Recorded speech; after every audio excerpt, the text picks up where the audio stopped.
আসন্ন ত্রয়োদশ জাতীয় সংসদ নির্বাচন ও গণভোট উপলক্ষে ভোটারদের সচেতন উদ্বুদ্ধ করতে আজ থেকে ভোটের গাড়ি প্রচারণা শুরু হচ্ছে।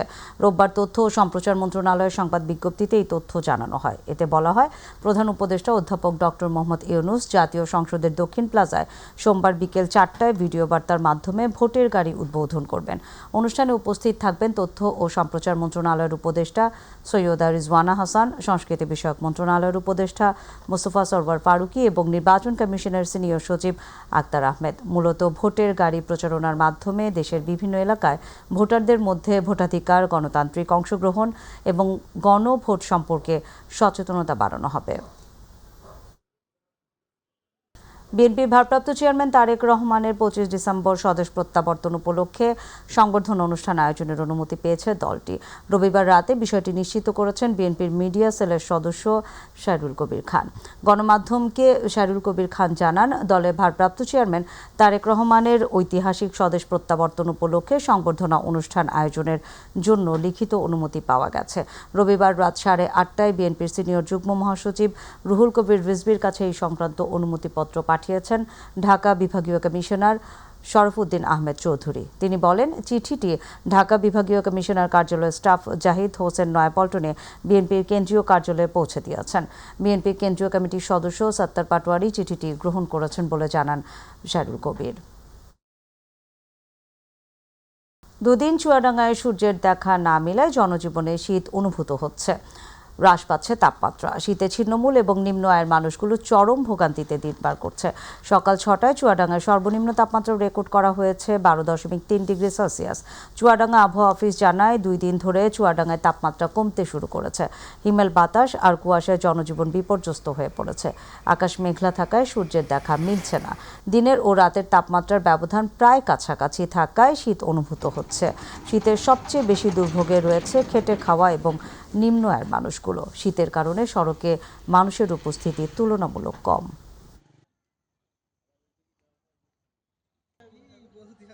দেশের উত্তর পশ্চিমের ভারত সীমান্ত ঘেঁষা জেলা চাঁপাইনবাবগঞ্জে বেড়েছে শীতের তীব্রতা। গত 2 দিন থেকে ঘন কুয়াশা আর হিমেল হাওয়ায় জুবুথুবু হয়ে পড়েছে জনজীবন। দিনভর দেখা মিলছে না সূর্যের। কনকনে শীতে মানুষের ভোগান্তি বেড়েছে কয়েক গুণ। প্রয়োজন ছাড়া কেউ ঘর থেকে বের হচ্ছে না। দিনভর হিমেল হাওয়ায় সবচেয়ে বেশি বিপাকে পড়েছেন জেলার খেটে খাওয়া এবং দিনমজুর শ্রেণীর মানুষ। এদিকে তীব্র ঠান্ডায় জেলায় সর্দি, কাশি এবং শ্বাসকষ্ট সহ শীতকালীন রোগের প্রাদুর্ভাব দেখা দিয়েছে। হাসপাতাল এবং বেসরকারি ক্লিনিকগুলোতে বাড়ছে রোগীর সংখ্যা। বিশেষ করে শিশু এবং বৃদ্ধরা বেশি অসুস্থ হয়ে পড়ছেন।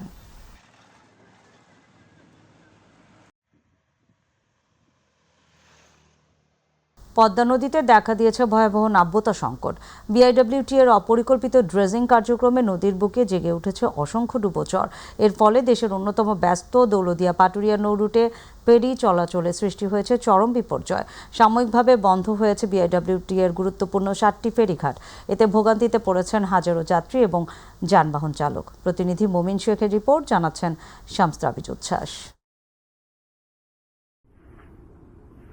অপরিকল্পিত ড্রেজিংয়ের কারণে পদ্মা নদীতে তৈরি হয়েছে ভয়াবহ নাব্যতা সংকট। নদীর বিভিন্ন স্থানে জেগে উঠেছে অসংখ্য ডুবোচর, যার ফলে ব্যাহত হচ্ছে দৌলতদিয়া পাটুরিয়া নৌরুটে ফেরি চলাচল। নাব্যতা সংকটের কারণে নির্ধারিত সময়ে নদী পার হতে পারছেন না ফেরিগুলো। কখনো মাঝ নদীতে আটকে থাকতে হচ্ছে দীর্ঘ সময়, আবার কখনো সম্পূর্ণভাবে বন্ধ রাখতে হচ্ছে ফেরি চলাচল। এতে চরম দুর্ভোগে পড়ছে যাত্রী ও পণ্যবাহী যানবাহনের চালকেরা। আমাদের নদীগুলোর নাব্যতা সংকট যে নিরসন করতে হবে, সেই বিষয়টা সঠিকভাবে যদি কাজ করা হয় স্বচ্ছতার সহিত, তাহলে কিন্তু আপনার নাব্যতা সংকট থাকবে না। এখানে কিছু লোক আছে জামবাদায় রাখে, জামবাদের টাকা খেয়ে ওই জন্য গাড়ি ছাড়ে, আমাদের গাড়ি ছাড়ে না। সুন্দরভাবে যদি ফেরি পরিচালনা করা হয় তাহলে তো যানজট হবে না। স্থানীয়দের অভিযোগ, সঠিক পরিকল্পনা ও সমন্বয় ছাড়াই ড্রেজিং কার্যক্রম চালানোর ফলে নদীর একাংশ গভীর হলেও অন্য অংশ নতুন নতুন চর তৈরি হয়েছে। এতে নাব্যতা সংকট আরও তীব্র হচ্ছে বলে মনে করছেন তারা। এগুলার যারা দায়িত্বে আছে তাদের একটু যদি তারা পর্যবেক্ষণ ভালো করে তাহলে আমাদের জন্য সুবিধা হবে। ফেরি যেভাবে চলে সেভাবে আমাদের ঢাকা পৌঁছাতে লেট হয়, ওইখানে যা টিপ ধরতে লেট হয়, অনেক রকম সমস্যা আর কি। নদীতে যদি ড্রেসিং করে বালি যদি কাটে রাখা হয় তাহলে তো ফেরি চলাচলের সুবিধা হয়। ফেরি চলাচল করতে পারতেছে না, বিধায় তো এই জ্যামটা হচ্ছে। নাব্যতা সংকটও চলমান ড্রেজিং কাজের কারণে গত 13 ডিসেম্বর থেকে সাময়িকভাবে বন্ধ রাখা হয়েছে দৌলতদিয়া 7 নম্বর ফেরিঘাট। তবে কবে নাগাদ এই সংকট কাটবে সে বিষয়ে কোনো নির্দিষ্ট সময়সীমা জানাতে পারেননি সংশ্লিষ্টরা। এটা আমাদের কাজের অংশ, কন্টিনিউয়াস প্রসেস। শুকনা মৌসুমে ড্রেজিং করে নৌপথ সচল রাখা হয়। এটা ঊর্ধ্বতন কর্তৃপক্ষকে বলা হবে, এটা পুরো টিম আছে, ইঞ্জিনিয়ারিং সেক্টর আছে, সবাই নিয়ে বসে একবারে পরিকল্পিতভাবে না অপরিকল্পিতভাবে হচ্ছে এটা তো ডিফাইন করা নাই। আর আপনার এখন যে সমস্যা সেটার জন্য কথা হয়েছে, এটা দ্রুত হয়ে গেলেই সমাধান হয়ে যাবে ইনশাল্লাহ। এই বিষয়ে আমি ইতিমধ্যে এক্সএন কে বলেছি, আমি যে ড্রেজিং এর যে এক্সএন আছে বলছি, পানি কমার কারণে নাব্যতা সৃষ্টি হয়েছে, 7 নম্বরে ফেরি ভিড়তে পারতেছে না, এটা জরুরি ড্রেজিং এর মাধ্যমে এর নাব্যতা সৃষ্টি করার জন্য। পদ্মা নদীর নাব্যতা সংকট শুধু যাত্রীদের ভোগান্তি বাড়াচ্ছে না, ব্যাহত হচ্ছে দক্ষিণ পশ্চিমাঞ্চলের যোগাযোগ ও অর্থনৈতিক কার্যক্রম। শামস তাবরিজ উচ্ছ্বাস, মাই টিভি নিউজ ডেস্ক। 16 ডিসেম্বর স্বাধীনতা যুদ্ধের বিজয় ঘোষিত হলেও দেশের সর্বশেষ পাক হানাদার মুক্ত হয়েছিল বরিশালের গৌরনদী। দীর্ঘ 28 দিন মুক্তিবাহিনী এবং মুজিব বাহিনীর যৌথ আক্রমণের পর 22 ডিসেম্বর গৌরনদী কলেজে অবস্থানরত শতাধিক পাক সেনা মিত্রবাহিনী এবং মুক্তিবাহিনীর কাছে আত্মসমর্পণ করেছিল।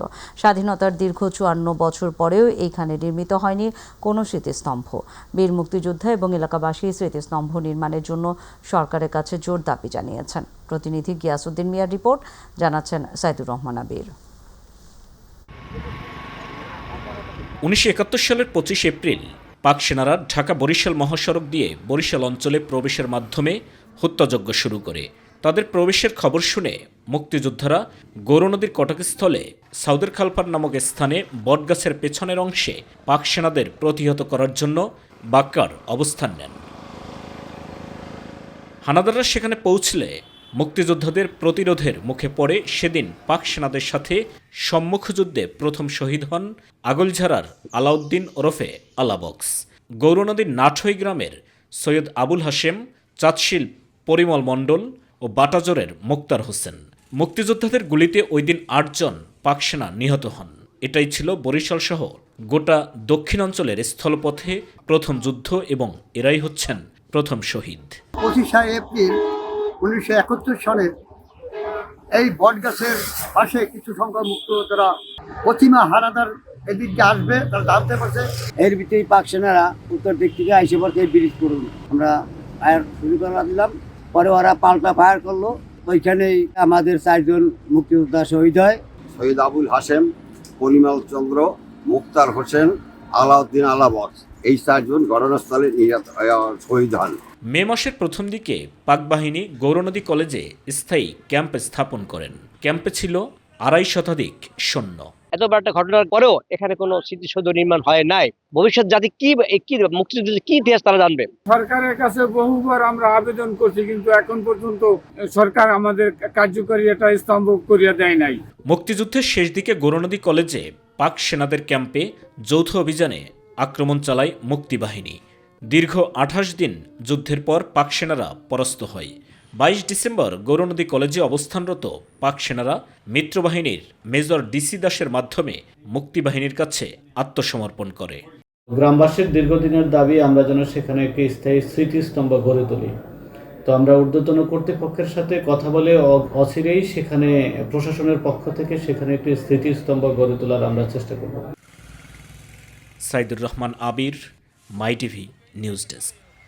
একটা সময় গ্রাম বাংলার পথে প্রান্তরে ছুটে চলত গরু এবং ঘোড়ার গাড়ি। যাত্রী এবং পণ্য পরিবহনের অন্যতম মাধ্যম ছিল গরু এবং ঘোড়ার গাড়ি। কালে বিবর্তনে গরুর গাড়ি বিলুপ্ত হয়ে গেলেও এখনও ঘোড়ার গাড়ির কদর কমেনি। তবে এখন আর যাত্রী বহনে নয়, বরং পণ্য বহনের কাজে ব্যবহৃত হচ্ছে ঘোড়ার গাড়ি। প্রতিনিধি আজিজুল হাকিমের পাঠানো তথ্য এবং চিত্রে বিস্তারিত জানাচ্ছেন জুবাইর রহমান।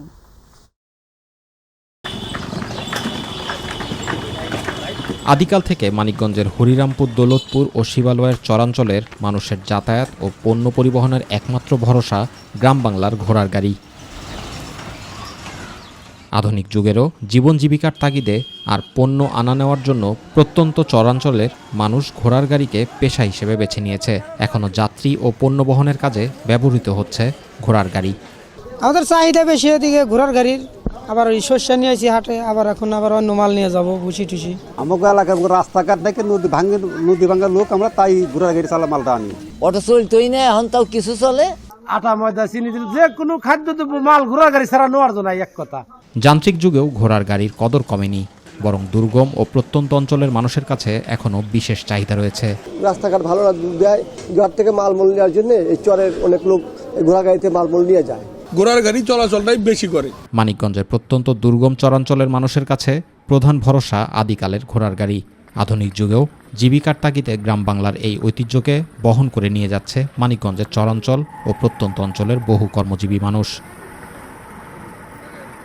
জুবাইর রহমান, মাই টিভি নিউজ। প্রধান উপদেষ্টা প্রফেসর মোহাম্মদ ইউনূসের নেতৃত্বে রাষ্ট্রীয় অতিথি ভবন যমুনায় দেশের সার্বিক আইন শৃঙ্খলা পরিস্থিতি পর্যালোচনায় একটি বৈঠক অনুষ্ঠিত হয়েছে। গতকাল বৈঠকে স্বরাষ্ট্র উপদেষ্টা জাহাঙ্গীর আলম চৌধুরী, জাতীয় নিরাপত্তা উপদেষ্টা ডক্টর খলিলুর রহমান সহ বিভিন্ন নিরাপত্তা এবং আইন শৃঙ্খলা বাহিনীর শীর্ষস্থানীয় কর্মকর্তারা উপস্থিত ছিলেন। বৈঠকে বিএনপির ভারপ্রাপ্ত চেয়ারম্যান তারেক রহমানের দেশে প্রত্যাবর্তন, আসন্ন বড়দিন এবং ইংরেজি নববর্ষ উদযাপন উপলক্ষে গৃহীত নিরাপত্তা সংক্রান্ত পদক্ষেপ সহ বিভিন্ন বিষয় নিয়ে বিস্তারিত আলোচনা করা হয়। এছাড়াও ইনকিলাব মঞ্চের মুখপাত্র ও জুলাই যোদ্ধা শহীদ শরীফ ওসমান হাদির হত্যাকাণ্ডে সম্পৃক্তদের গ্রেফতার এবং তদন্তের অগ্রগতি নিয়ে আলোচনা হয়। বৈঠকে প্রধান উপদেষ্টা বলেন, আসন্ন জাতীয় নির্বাচনের আগে যে কোনো মূল্যে আইনশৃঙ্খলা পরিস্থিতি স্বাভাবিক রাখতে হবে।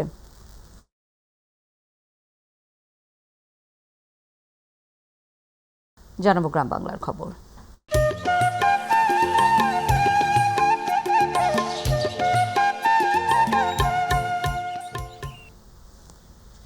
গাজীপুরের শ্রীপুর উপজেলার তেলিহাটি ইউনিয়নে অনুমোদনবিহীন মৎস্য খাদ্য উৎপাদন রোধে কঠোর অবস্থান নিয়েছে উপজেলা প্রশাসন। রবিবার ইউনিয়নের টেপির বাড়ি দেউচালা এলাকায় অবৈধ মৎস্য খাবার তৈরি আমিন ফিড কারখানায় ভ্রাম্যমাণ আদালত পরিচালনা করে 50,000 টাকা জরিমানা করে কারখানাটি সাময়িকভাবে উৎপাদন কার্যক্রম বন্ধ করে দেওয়া হয়। অভিযানটি পরিচালনা করেন শ্রীপুর উপজেলা সহকারী কমিশনার ও নির্বাহী ম্যাজিস্ট্রেট সাইদুল ইসলাম। এ সময় উপজেলা সিনিয়র মৎস্য কর্মকর্তা কামরুল হাসান সহ শ্রীপুর থানা পুলিশ এবং বিভিন্ন ইলেকট্রনিক ও প্রিন্ট মিডিয়ার সাংবাদিকরা উপস্থিত ছিলেন।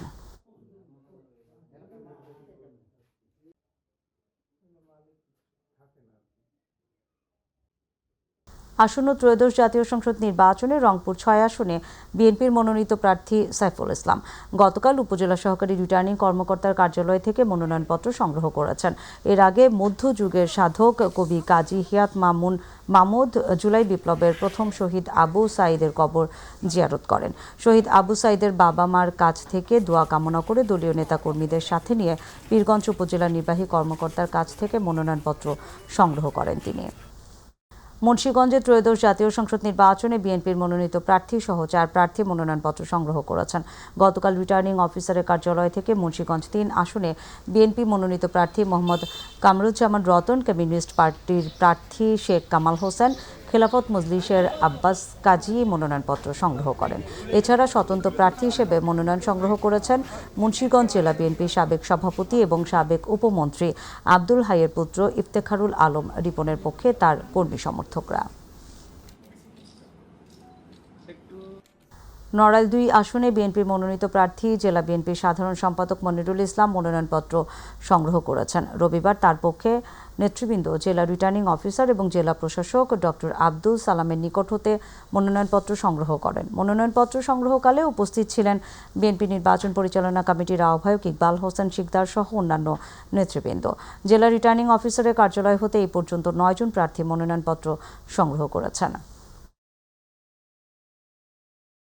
লক্ষ্মীপুরে ইউনিয়ন বিএনপি সহ সাংগঠনিক সম্পাদক বেলাল হোসেনের ঘরে তালা লাগিয়ে আগুন দেওয়ার ঘটনায় অগ্নিদগ্ধ পরিবারের পাশে দাঁড়িয়েছেন বিএনপির ভারপ্রাপ্ত চেয়ারম্যান তারেক রহমান। রবিবার রাতে তারেক রহমানের নির্দেশনায় আমরা বিএনপি পরিবার এর একটি প্রতিনিধি দল লক্ষ্মীপুরে গিয়ে ক্ষতিগ্রস্ত পরিবারের খোঁজ খবর নেয়। প্রতিনিধি দলের নেতৃত্ব দেন বিএনপির সিনিয়র যুগ্ম মহাসচিব ও আমরা বিএনপি পরিবারের প্রধান উপদেষ্টা অ্যাডভোকেট রুহুল কবির রিজভী।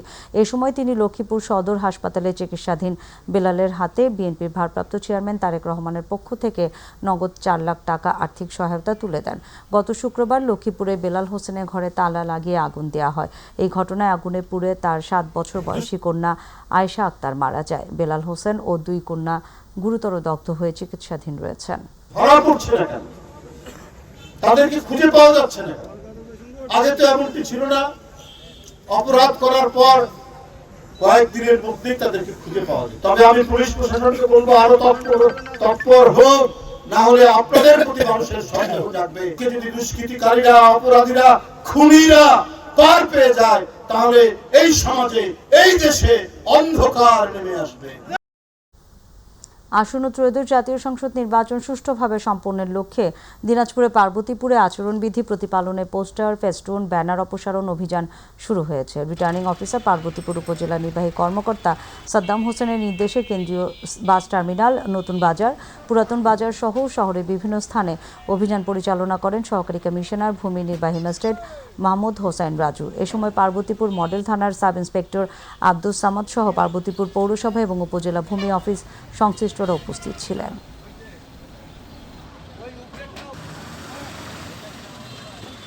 সড়ক দুর্ঘটনায় ক্ষতিগ্রস্ত পরিবারগুলোর পাশে দাঁড়িয়েছে Bangladesh road transport authority BRTA trustee board. গতকাল চট্টগ্রামে আয়োজিত অনুষ্ঠানে জেলা সড়ক দুর্ঘটনায় ক্ষতিগ্রস্ত 31টি পরিবারের মাঝে 1,37 লাখ টাকার আর্থিক সহায়তার চেক বিতরণ করা হয়। এর মধ্যে নিহত 24টি পরিবারকে 5 লাখ টাকা করে এবং আহত 60টি পরিবারকে বিভিন্ন অঙ্কের সহায়তা দেওয়া হয়। পাশাপাশি খাগড়াছড়ি 5টি দুর্ঘটনায় ক্ষতিগ্রস্ত পরিবারকে দেওয়া হয় আরও 21 লাখ টাকা। অনুষ্ঠানে প্রধান অতিথি ছিলেন BRTA চেয়ারম্যান আবু মমতাজ সাদউদ্দিন আহমেদ। অন্যদিকে সড়ক দুর্ঘটনায় হ্রাসে নতুন চালকদের প্রশিক্ষণ জোরদারে চট্টগ্রামে মাস্টার ইনস্ট্রাক্টর প্রশিক্ষণ কর্মশালার সমাপনী এবং সনদ বিতরণ অনুষ্ঠিত হয়। সাভার উপজেলা সেটেলমেন্ট অফিসের অনিয়ম, ঘুষ গ্রহণ এবং দুর্নীতির তথ্য সংগ্রহকালে সাংবাদিকদের উপর হামলা এবং মিথ্যা মামলার প্রতিবাদে মানববন্ধন ও বিক্ষোভ মিছিল হয়েছে। সাভার মডেল থানার সামনে এই কর্মসূচিতে অংশ নেয় সাভার, আশুলিয়া এবং ধামরাইয়ের কর্মরত সাংবাদিকরা। মানববন্ধনে সাংবাদিকদের নিরাপত্তা নিশ্চিতে প্রশাসনের ব্যর্থতাকে তুলে ধরে আগামী 72 ঘন্টার মধ্যে এই মিথ্যা মামলা প্রত্যাহারের আলটিমেটাম দেন সাংবাদিক নেতারা। মানববন্ধন শেষে একটি বিক্ষোভ মিছিল সাভার মডেল থানার সামনে সড়ক প্রদক্ষিণ করেন।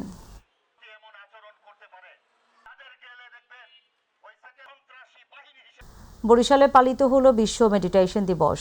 ভোরে কেন্দ্রীয় শহীদ মিনার চত্বরে অনুষ্ঠিত হয়েছে মেডিটেশন চর্চা। জাতিসংঘ বিশ্ব মেডিটেশন দিবস ঘোষণা করে মেডিটেশন চর্চায় বেড়েছে অংশগ্রহণকারীদের সংখ্যা।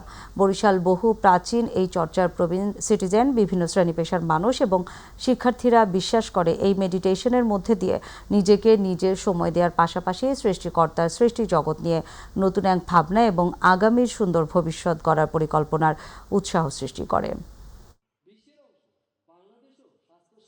সৎ কাজ করার জন্য, ভালো কাজ করার জন্য, ভালো দেশ, স্বর্গভূমি গড়ার জন্য মেডিটেশনের বিকল্প কিছুই নেই। তো মেডিটেশন এখানে ব্রেনের ওই সেলগুলোকে আবার পুনরুদ্ধার করে তার মধ্যে একটা ইতিবাচক অনুভূতি তৈরি করে এবং সে যাতে আবার আত্মবিশ্বাস নিয়ে জেগে তুলতে পারে, তার যে হতাশা, হীনমন্যতা বোধগুলো আছে এগুলো কাটিয়ে উঠে সে যাতে আবার নতুনভাবে জীবন শুরু করতে পারে। এক্ষেত্রে মেডিটেশন খুবই উল্লেখযোগ্য একটা ভূমিকা পালন করে। কুমিল্লার দেবিদ্বারে মিনিবার ফুটবল টুর্নামেন্ট 2025-এর ফাইনাল, প্রীতিভোজ এবং আলোচনা সভা হয়েছে। পৌরসভার বানিয়াপাড়া আন-নূর ইসলামিক ফাউন্ডেশন কর্তৃক আয়োজিত অনুষ্ঠানে আমিনুর হাসান রানার সভাপতিত্বে প্রধান অতিথি ছিলেন বাংলাদেশ টেলি যোগাযোগ নিয়ন্ত্রণ কমিশনের উপপরিচালক ইঞ্জিনিয়ার শামসুজ্জামান। বিশেষ অতিথি ছিলেন ইঞ্জিনিয়ার মোহাম্মদ শাহজামান, মেহেদী হাসান, ছোটন সরকার সহ অন্যান্যরা।